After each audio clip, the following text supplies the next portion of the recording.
Hey, what's going on, everybody? Welcome back to it on the break. We got a good one coming to you, Trevon. We had some good NBA basketball yesterday.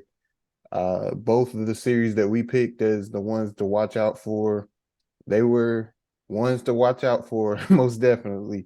So the first one we're going to talk about is the Cavs Knicks. This is a series that I picked as one that I was most excited about and most interested in.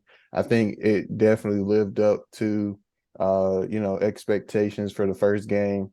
And I think it's going to be a good series moving on. So what were your takeaways from the Cavs and the Knicks series, game one? Yeah, the Cavs and Knicks series was pretty much how I would expect. It's a lot of finesse on Cleveland's side, and it's a lot of grit, toughness, and hustle on the Knicks side. And ultimately, that's really what won the Knicks this game. It was plenty of times where the Knicks was just getting a whole bunch of second chance points, which is really why they scored down that stretch with guys like Josh Hart, Julius Randle. Everybody was playing hard and getting them second chance points off of misses, and Cleveland just couldn't capitalize on wrapping up possessions. Um, One of the things we pointed out the last video previewing this was Brunson's play against the small guards. He was posting up the small guards whenever he had that advantage, and whenever it was somebody bigger like a Cedi Osman or something, he would just blow by them and get into the paint. But either way, he had that ability to break down the defense, get the defense to collapse. He was either scoring it or kicking it out. Um, they on defense, they trapped both guards, Darius and Donovan Mitchell. They took them out of the game because we said they do a lot of pick and roll. And in my opinion, kind of how people used to talk about James Harden back in the day with the ISO, it's kind of predictable when you do pick and roll every time. So they just aggressively doubled those two, and they forced Evan Mobley and Allen to make plays. And Allen and Mobley, they really need to do a better job of catching the ball, being strong, and finishing. They didn't finish well around the rim and making playmaking decisions, so they're gonna have to be better at that if they want to keep doing pick and rolls. The bench of the Knicks was outscoring Cleveland. I think it was like 30 to 10 or something like that at one point. Um, and then just hustle plays, like I mentioned, that's what got them the game. On the Cavs side, Donovan Mitchell, he ended up with 38 points, and it ultimately wasn't enough at the end of the day. But for him, I just kind of want to highlight the ability, the main skill of guards today. Um, he's kind of in that category when you think of people like Steph, Dame with their pull-up shooting. Typically, we think of people like Kevin Durant and Devin Booker. We think of pull-up shooting, but Donovan Mitchell, Steph, and Dame's ability to do that from three, that's what really makes them special. And that's ultimately a reason why I picked the Cavs in probably like a 7 games. I think this series will go.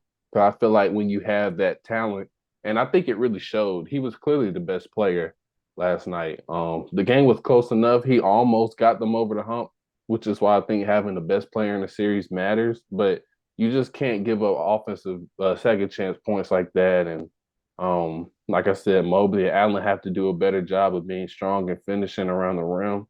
And to also go to that point about Brunson, the coach JB Biggerstaff said they wanted to do a better job of funneling Brunson into their bigs. He said that we have to let our bigs do what they do, but his ability to play that in between game makes it very hard for them to execute that scheme.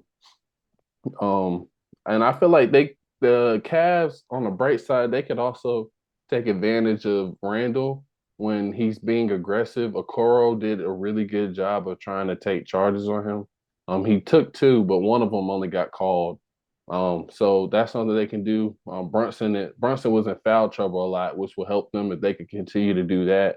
I feel like they could also try running something like a zone to really make it a little more difficult for them to get into that middle, make other people have to make plays.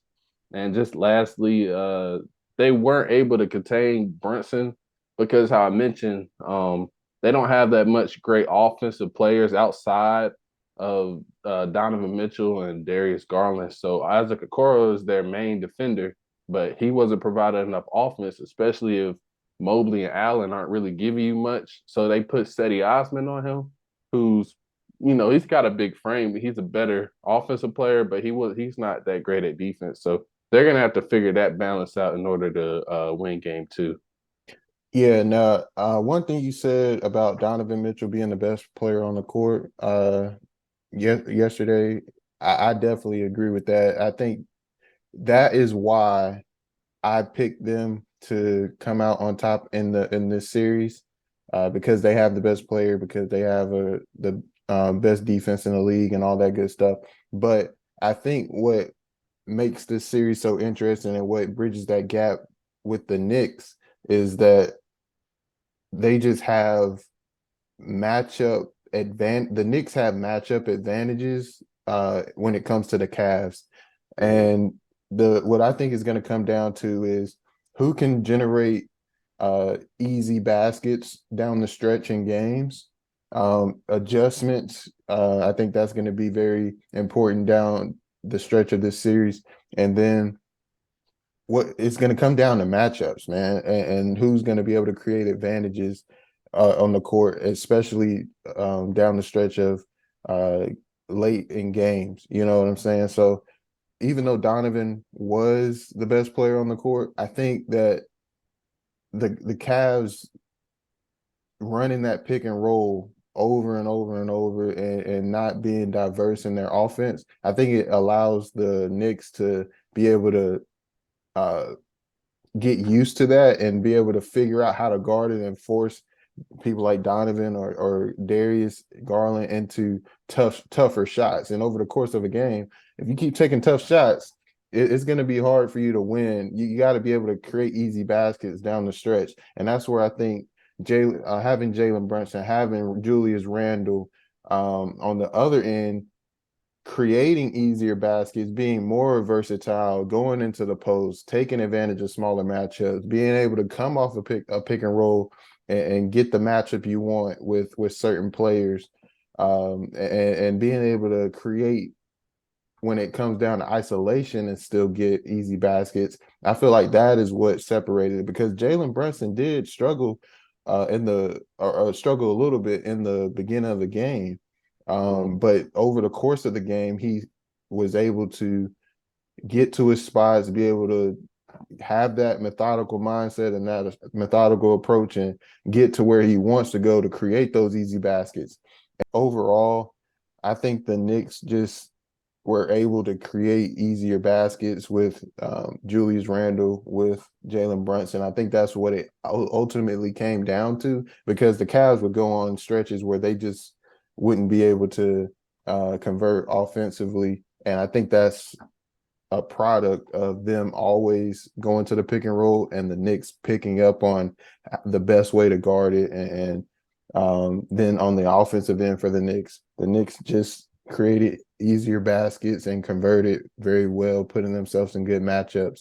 So um, that's what I think it came down to. I think offensive rebounds definitely played a role in that, but I think ultimately it was just the fact that the Cavs over the course of the game were taking tougher shots, and the Knicks were getting easier shots down the stretch. So I think adjustments is going to play a big part of this, and being able to get matchups so that you can get those easier baskets down the stretch of games. Yeah, the your point about tough shots, which is a good one. If you look at a team like the Clippers, they love the mid range.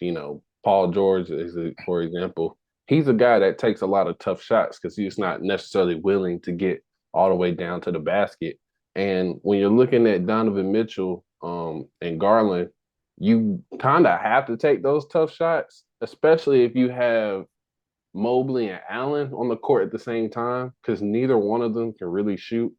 And then for the Knicks, they're running a front court of Julius Randle and and Mitchell. That's no small backcourt. So I don't I don't know if they've ran a lineup with just one of the bigs, either Mobley or Allen. but that may kind of help them out too, so the paint isn't so clogged. And I feel like if they're not finishing that well, then maybe it's something to look into. But I feel like the Cavs can throw different looks at them, do a better job at that instead of just trying to get one on one, try and have a better help scheme. Like I said, maybe a zone, maybe trapping Jalen Brunson. In this game, I didn't really see them trap Brunson really. Um, and when Julius Randle was in the post, they you know how with Embiid they're aggressively trapping, like it's no question about it. But with Randall, it's more so loading up. They're not really sending a second person at him. So I feel like kind of giving them a little bit more different looks, mucking up their their uh their game plan a little bit, kind Hmm. of forcing other people to be the ones to make plays.